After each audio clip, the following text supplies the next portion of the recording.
కాదండి. మీకు పెళ్లి చేసే ముందు మీకెవరైనా ఇష్టపడినోళ్ళున్నారా అని అడిగినప్పుడు చెప్పొచ్చు గదా! మీరు లేరన్నారు గాబట్టి వాళ్ళు హ్యాపీగా మ్యారేజ్ చేద్దామని చెప్పి లక్షలు ఖర్చు పెట్టి మ్యారేజీ ఏర్పాట్లలో ఉండి కరెక్ట్‌గా పెళ్లి చేసుకునే టయానికి మీకు నచ్చిన వ్యక్తితో పారిపోయారు. అక్కడ గుడిలోకెళ్ళి పెళ్లి చేసుకున్నారు. ఇక్కడ ఈ పెళ్లి జరిగే పెళ్లి ఆగిపోయిందని జెప్పి అటువైపు తల్లిదండ్రులు, ఇటువైపు తల్లిదండ్రులు ఇంకా గొడవలు పెట్టుకొని కత్తులు నూరుతూనే ఉన్నారు. మీరేమో లవ్ మ్యారేజ్ చేసుకొని 2 నెలలకే మళ్ళీ రిటర్నొచ్చేసారు ఇంటికి. మరి లవ్ మ్యారేజీ అంటే గనక 2 నెలల్లో తిరిగొచ్చేసేదేనా?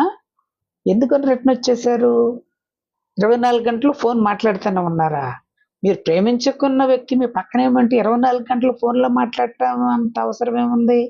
అదే ప్రశ్న అడిగారా మిమ్మల్ని? అడిగితే మీరేం చెప్పారు?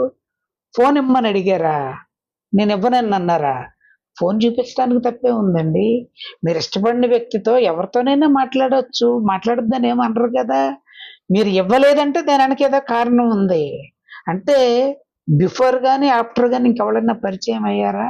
అటువంటి పరిచయాలు పెట్టుకోమాకండి. ఈ రోజుల్లో సింపుల్‌గా చంపేస్తున్నారు. అటువంటి ప్రయత్నాలు ఉంటే గనక మానుకోండి.